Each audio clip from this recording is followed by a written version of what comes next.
the name of the Father, and the Son, and the Holy Spirit. Amen. Please be seated.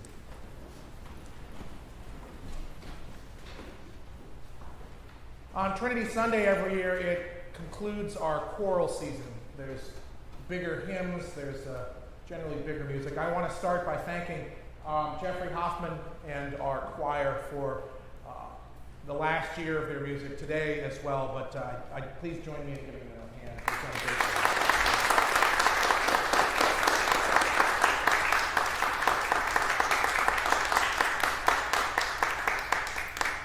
There will be a little more later in the service about that.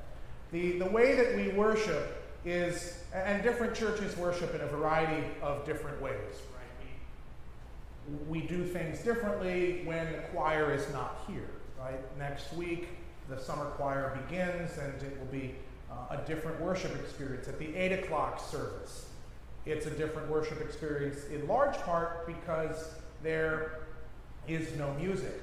But it is also a different worship service because the language is different at the 8 o'clock service. We use the older Rite 1, the these and the thys, where the hymn we just sang, which wert and art, fits right into that language.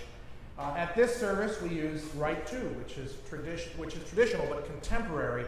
And you'll notice as the seasons move along that we change things up as well. Today we're using a different form of the prayers of the people than we've used throughout Eastertide. We change up the Eucharistic prayer, I believe, changes today from prayer D to prayer A.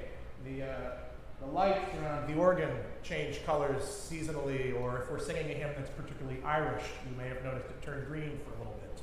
Things like that. The heart, though, of our language in worship, whether it's said or sung, whether it is old-fashioned and which wert and art, or whether it's contemporary, really starts for Christians with the Holy Trinity, Father, Son, and Holy Spirit, which are words and names for God. And I remember preaching this years ago, when I was a fairly young priest, I said in a sermon, you know where we get those, right? They're from Jesus. We talk about God as Father, Son, and Holy Spirit because that's how Jesus talked. That's what he said when his disciples said, Lord, teach us to pray. Well, you know the prayer, he said. Well, when you pray, pray our Father, who art in heaven, and you go from there. When he spoke about God working in the world, he often spoke about God as the Spirit. Remember that great conversation he has with Nicodemus in St. John's Gospel, where they're out in Jerusalem at night, and Nicodemus comes to him and says, are you the one? And that sort of thing, and they begin to speak about the Spirit. And Jesus says, well, the Spirit is kind of like the wind. And in Greek, it's the same word. Spirit and wind and breath are all the same in Greek and Hebrew.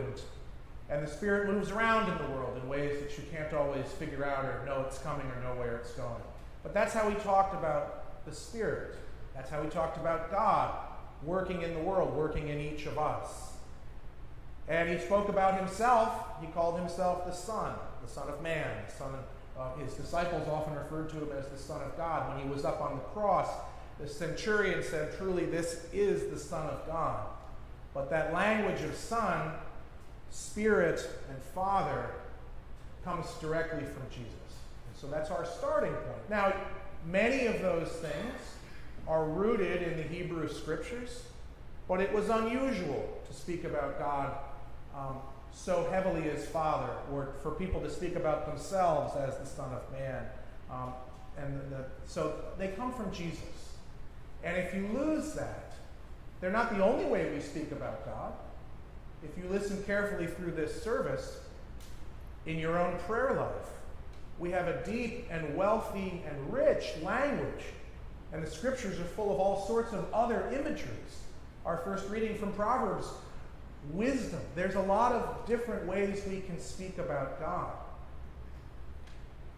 But I think our starting point, and this is a wonderful reminder on Trinity Sunday, is that we start and go from there. We start with Father, Son, and Holy Spirit and elaborate off of that.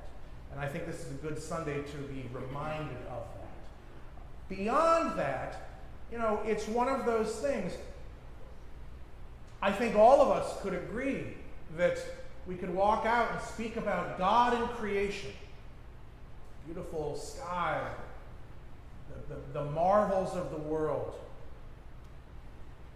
And there's nothing wrong with that.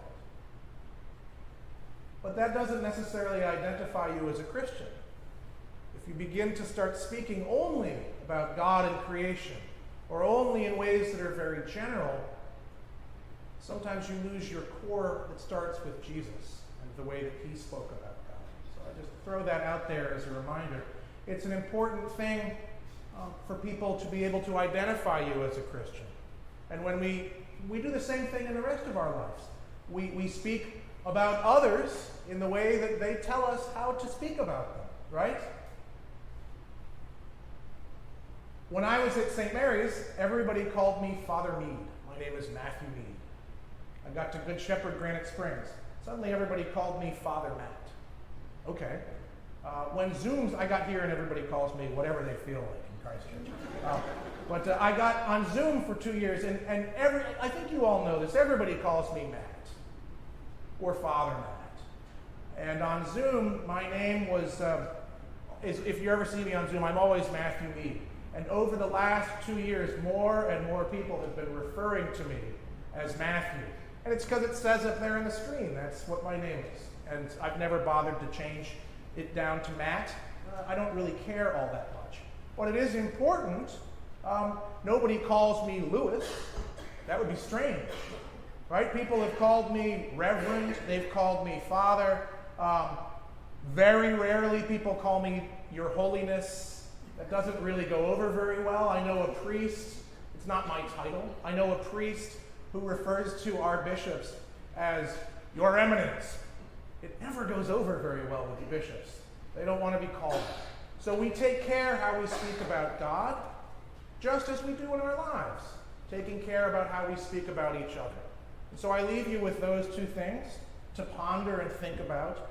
What you say about God, what you say about others, it makes a difference. And so pray and think carefully, using the names and the titles that Jesus gave us about God, and the same, I think, can be said in your interactions with everybody in the world. In the name of the Father, and the Son, and the Holy Spirit.